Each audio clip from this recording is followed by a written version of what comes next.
Hello and welcome back to another episode of Adventures in Marketing. I am Gwen Montoya. I am your host. I am a marketing strategist and I help you market better. So today's episode is all about what you can do when you have a lower energy day, but you still want to work on your marketing. Or the actual origin of this episode is somebody asked me to record an episode with a list of things that they could do one-handed while nursing a baby. So I figure that low energy and also only having one hand because you are doing something else kind of goes together. So this works if you are nursing and you just have the one hand free, or if you're just having a low energy day or you don't have a lot of time to devote to your marketing. So one of the things that comes up a lot for a lot of business owners is they envision, or there's sort of this idea that you have, 12 hours to create all of the content and do all of your marketing and get caught up. And if you're a business owner, that is almost never the way that it works, right? So instead, let's talk about ways that we can make marketing not scary, to make it not overwhelming, to do the little things that still count as progress towards those goals. Because as long as you're taking those steps, even if they're tiny steps, they still matter. So I came up with 13 things that you can do if you're having a low energy day, you're not really feeling it, or you don't have a lot of mobility because you have only the one hand because maybe you're doing something else. So the first thing I'm going to suggest is to create Canva graphics. This is a thing that you can do while you are waiting in line somewhere, or something that you can do one-handed. Especially the mobile app has gotten better. I don't love the Canva app, the mobile app, but many people do. Or you can do it from your desktop if you have, more digits available or you are at home. So when you're creating Canva graphics, the thing that I always suggest is pick a template and change it as little as possible. Enough to make it your own, enough to make it so that it doesn't look like a standard template that everybody is using. But it doesn't have to be a complete original design, especially if it's just to promote your business. So change it enough to make it yours, but don't feel like you have to create from the ground up, especially when you are using Canva.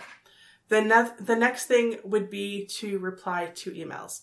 Now, I meant to include this at the beginning and I didn't, but there has been a time where I have worked almost exclusively from my phone for weeks on end because I'm a mom and my kids had a lot of doctor's appointments and I was taking people places. So I have in the past worked, my only work time came from my phone while I was sitting in a doctor's office waiting for somebody else. So I know all about how to utilize your phone and get those quick snippets in. So anyway, number 2, let's go to reply to emails. You probably have either an email that you owe somebody, even if you're not feeling it, even if you can only type one-handed, or you can clean up your inbox. Both of those things. Just get your email under control. It doesn't take a lot of energy to delete emails that you're not going to read. If you are holding on to emails thinking that at any moment you are going to suddenly have a free 12 hours, that imaginary 12 hours I mentioned, to read emails, and it's not really going to happen, just delete the emails. It's okay. If the information is for you, it will come back to you. I absolutely believe that. I think that we should have an inbox impunity. Is that the right term? It's okay to delete things in your inbox, even if you want to read them. Just clean it up so that it doesn't feel overwhelming, especially if you are somebody who gets overwhelmed in your inbox a lot. Delete everything that you don't need right away. Next, you can sketch out the next blog post or social media post or ideas. You can do that in your notes app if you are working from your phone. You can kind of doodle it if you are a pen and paper person like I am. It doesn't have to be from start to finish exactly the way that it's going to go, but just get the ideas out of your head so that the next time you do have, a spare hour to create something, you are already on the steps to creating it because you already have the outline, you already have kind of those ideas. And when you are having the ideas in the moment, try to be as descriptive as possible, especially if you are somebody who has a lot going on and it's possible that you're going to come back to this piece of paper or this note in your phone in 3 weeks and wonder what you were talking about. Be really descriptive. If there is something that's inspiring you, put the link there so that you can go back and look at it later. Again, it doesn't have to be, it doesn't even have to be the first opening sentence or the whole paragraph. It could just be the ideas that are jotting down. Get them out of your head, get them someplace that you can come back to look at them later. Next is going to be scheduling content, especially if you are somebody who has maybe written content or you share a lot of content, you curate a lot of content for your audience.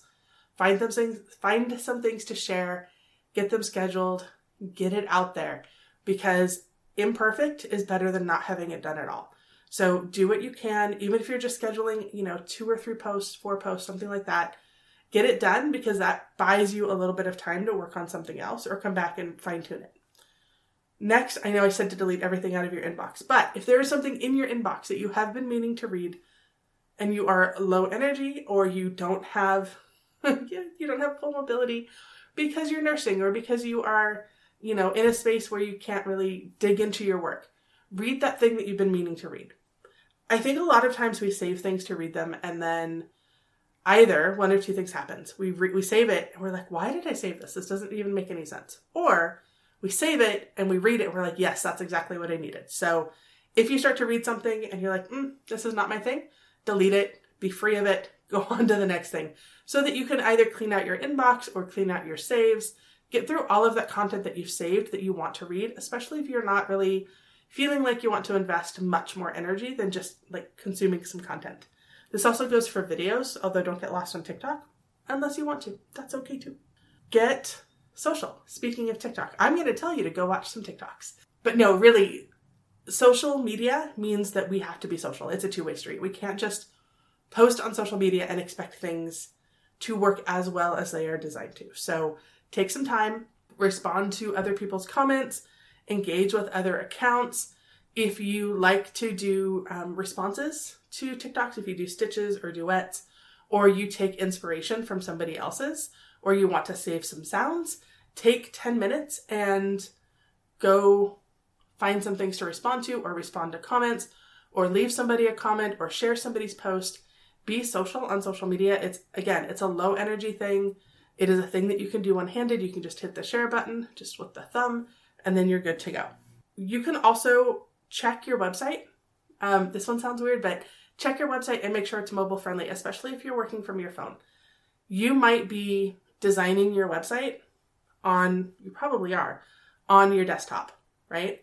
But most people look at websites from their phone. When was the last time you looked at your website from your phone, and more than just your homepage? Like, click around. Does it make sense where the links are? Are there weird spaces that you need to fix? Mobile responsiveness is incredibly important for websites, but sometimes it doesn't quite translate the way that we need it to, and it just needs a couple of quirks or tweaks. But if we don't know that they're there, we don't know to fix them. So take 10 minutes and set a timer for this, because it's not super exciting. But just like scroll through your website. Can you move around? Does it make sense? Do the links work? Very important. Next is send a message to a friend. We are humans. We need to connect with other people. So if you are sending messages and you are engaging in social media content, do you owe a friend a message back? Take a minute, reach out to them if you haven't seen them in a while or you haven't talked to them. Just let them know you're thinking of them. It probably means a lot to them, and it keeps you connected with your community, which is also very important. Play a game on your phone would be another one. I know, I'm telling you to just goof off and play on your phone. But our brains need time to relax. And if you are constantly trying to squeeze in every moment of every piece of time into work, when are you taking your downtime? I just want to give you permission to play a game on your phone. Play one of those like really fun, free little games that you can access on your phone, or download a meditation app and get a little, 10 deep breaths in. There's probably a reason that we need to breathe, right? When was the last time you actually just sat and took 10 deep breaths? Just without letting other things crowd in, and just breathed, right? Just took the breath and just relaxed for a minute. We're probably not doing that, especially if you're listening to this podcast thinking, great, Gwen is going to show me more ways to squeeze in work. I am, but I'm also going to tell you to play a game and to breathe and to relax, because those are equally important in all of the things that we do. Finally, what I want you to do after you've breathed after you've done the other things, after you've played a little game, just kind of be mindless. It's okay. It's good for our brains to be mindless. I'm sure there's an actual term for it, but if you're constantly going, you are going to hit burnout. I don't want that for you. Next, what I want you to do when you are ready is to write the list of things that you want to do the next time you have time to work, the next time you have that hour. Because if you know that the next time you have that hour to work, or that half hour, or that 20 minutes of uninterrupted time, if you already know ahead of time what you're going to be working on, it can shortcut that decision-making time where you were trying to figure out what you were going to do. So if you already have it planned and you already know what you're going to be working on, then you can just hopefully step into that piece where you are working on it instead of having to take the time to write the to-do list. I swear by this. If you know me, you know that I do this. I write my to-do list every night before I go to bed, and then I actually number it in the order I'm planning to do it. And yes, that sounds extra, but I don't have to decide what I'm doing next on my massive to-do list of like 70 items because I've already numbered them, and I just go from one to the next, and it frees up a lot of decision-making time, and I think that really helps me accomplish all of the things that I accomplish. This is a quick one.